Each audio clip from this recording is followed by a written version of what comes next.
ঈদের পরও ময়মনসিংহের চামড়া বাজার এখনো জমে ওঠেনি। অন্য বছরের তুলনায় এবার বাজারে ক্রেতার বেশ সংকট। দাম কমে যাওয়ায় হতাশ ক্ষুদ্র ও মৌসুমী ব্যবসায়ীরা। তাদের অভিযোগ, চামড়া সংগ্রহ ও সংরক্ষণে বাড়তি খরচ হলেও তা তুলতে পারছেন না।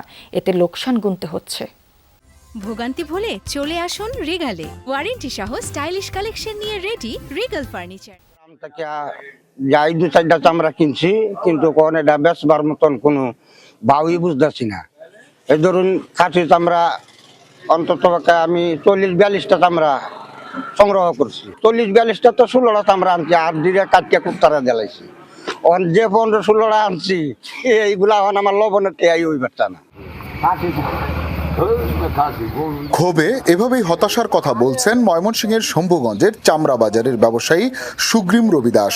এই বাজারে কোরবানির ঈদ মৌসুমে 1 লাখেরও বেশি পশুর চামড়া বেচা কেনা করে ক্ষুদ্র ও মৌসুমী ব্যবসায়ীরা। ক্রেতা সংকট আর কম দামের কারণে এবছর লোকসানের মুখে তারা। দামের অবস্থা, যে মাল আমরা 500-600 টাকা কিনছি, ওই মালের দাম যে 150, 200, 250, 300, জুলুম 400 টাকা। সরকার যে নির্দিষ্ট মূল্য একটা রেট বান্ধা দেয় যে এত ফুট, কিন্তু আমরা কাঙ্ক্ষিত মূল্য পাই না। দীর্ঘদিন যাবত ব্যবসা করি, এখন ব্যবসা করতে করতে এখন সয় সম্বল শেষ করে এখন পথে বসার মতো উপক্রম।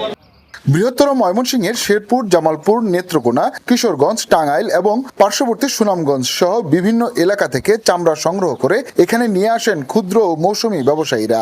প্রতি বছরের মতো এবারও রাজধানীর বড় ব্যবসায়ী ও ট্যানারি মালিকদের আসার কথা থাকলেও বাজারে নেই সেই চিত্র। মাল লই আইছি, লোক আইলো না, ব্যাপারী আইলো না, চামড়া আমরা কি করবো? আমরা 800 কিনছি, লবণ দিয়েছি 200 টাকা খরচ হয়ে গেছে চামড়ার মধ্যে, 1000 টাকা 900 টাকা পড়তে হয়ে গেছে চামড়া।